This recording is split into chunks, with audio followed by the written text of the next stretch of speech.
Hi guys, in this video I'll show you how to activate Fido Esim online for your iPhone.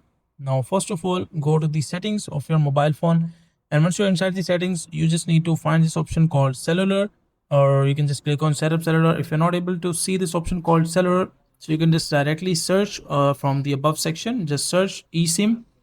And once you search eSIM, so you will see the first option called add eSIM. Just click on this add eSIM, and that will take you back to the cellular option. So set up cellular. This might take a few seconds, but make sure that you have the Fido eSIM QR code already.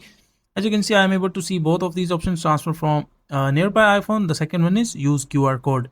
You can choose this option, use QR code, and after that make sure to scan the code, or you can just click on enter details manually. Make sure to enter SMTP address, activation code, and a confirmation code. Click on next, and after that your Fido eSIM will be activated inside your iPhone online. So that is a simple and easy process of how you can do it.